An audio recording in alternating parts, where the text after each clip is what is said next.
नमस्कार साथियों, जय हिंद, वंदे मातरम। आपने देखा कि पहलगाम में जो घटना हुई, यह पुलवामा 2 समझिए इसको। पहलगाम की जो घटना, हम लोग सैनिक पृष्ठभूमि से हैं और वहाँ रहे हैं, वहाँ देखे हैं बहुत गंभीरता से। और सुरक्षा का व्यवस्था तो बहुत चाक चौबंद था। फिर इतनी देर, आधे घंटे तक जो वो अपराधी आतंकी जो है इस वारदात को अंजाम देते रहे, ये कैसा क्यों हो गया? तो हो सकता है सुरक्षा में चूक हो, वो तो जांच का विषय है और जांच करने वाली एजेंसी है, जांच करेगी कि आखिर कितना दूर थे सुरक्षाकर्मी कि आधे घंटे तक वहां पर नहीं पहुंच पाए। और इस तरह की जो बर्बर घटना है, जिसकी जितनी निंदा की जाए उतना कम है, और वो आधे घंटे तक चलता रहा। पूछ कर, धर्म पूछ कर कि आप किस हिंदू हो, मुस्लिम हो। अगर उसको डाउट होता था कि ये हिंदू नहीं है तो उसको कहता था कलमा पढ़ो, और कलमा पढ़ने में अगर वो गड़बड़ होता था, नहीं पढ़ पाता था, तो उसकी कनपटी में गोली मार करके हत्या।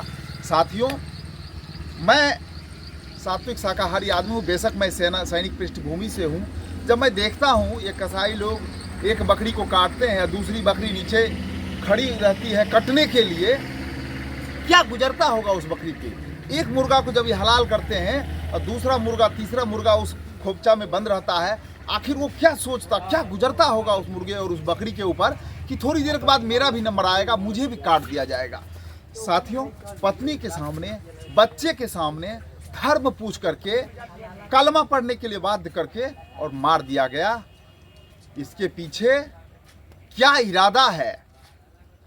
क्या इरादा है? उस इरादा को सरकार डिस्क्लोज करे और सुरक्षा व्यवस्था में कहाँ चूक हुई है, ये सबसे गहन विषय है, चिंतनीय विषय है। और देशवासियों से मैं अपील करूंगा कि कम से कम पूर्ण बहिष्कार कर दीजिए। सारे लोग अपना टिकट वगैरह कैंसिल। 6 महीना जहां वहां के ना गाड़ी वालों का, वहां घोड़े वालों का, वहां दुकानदार का, सारे का पेट भात सिर्फ और सिर्फ टूरिज्म पे चल रहा है। जम्मू कश्मीर का सिर्फ टूरिज्म पे चल रहा है। और वहां पे जब सैलानी जाना बंद कर देंगे, हमारे अमरनाथ यात्री जाना बंद कर देंगे, क्योंकि हमने कई बार वहाँ पे अमरनाथ यात्रा भी कंडक्ट कराया सेना में रहते हुए, तो मैं सब चीज़ को देखा हूँ। और ज़मीनी तौर पे मैंने देखा है कि वहाँ के लोग तड़प तड़प के मर जाएंगे अगर सैलानी नहीं जाएंगे, अगर तीर्थयात्री नहीं जाएंगे। तो मैं तो देशवासियों से कहूँगा, इलाज तो साधारण है, और नहीं तो सरकार ही इस चीज़ को इम्प्लीमेंट कर दे।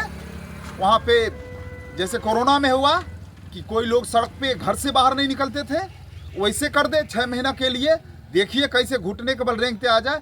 और यह आतंकी हमला, कोई भी आतंकी हमला हो, चाहे वो किसी गांव में आपराधिक घटना भी हो, तो उसमें पक्का स्थानीय और अपने लोगों का हाथ होता है। ये तय है, ये तय है, इसमें कहीं कोई शक नहीं। वो कई दिन से वहां पे राखी कर रहे होंगे अपराधी, किस दिन संख्या बल ज्यादा है, किस दिन क्या होता है, और उसके बाद इतनी बड़ी घटना को अंजाम दिया गया। तो मैं चाहूंगा कि स्थानीय लोग जिनकी संलिप्तता है उनको ठोकिए सालों को, बिल्कुल। जब तक एक के बदले 5 नहीं, वहां पे ये सपोर्टर, जो आतंकवादी का सपोर्टर हैं, जो हिंदुज़्म के खिलाफ चल रहे हैं, भारत में रहकर, हिंदुस्तान में रहकर हिंदुत्व पे प्रहार करना, ये सबसे बड़ा कुठाराघात है और सबसे बड़ा चिंतनीय विषय है। सरकार तो जाति जाति में उलझा करके रख रही है देश को, वोट बैंक के लिए जाति में उलझाती है और बात करती है हिंदू की। लेकिन यहाँ पे राजनीति नहीं करना है, बिल्कुल नहीं।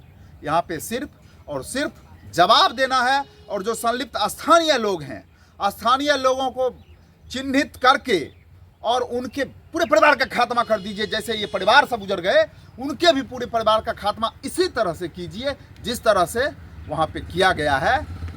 इन्हीं शब्दों के साथ मैं सरकार से अपील करूंगा और अपनी वाणी को समाप्त करूंगा, संवेदना के साथ, कि जो भी हुआ बहुत अनर्थ हुआ, और भगवान से कामना करूंगा कि उस परिवार को संबलता प्रदान करें, दुख सहने की शक्ति दें, उबरने की शक्ति दें।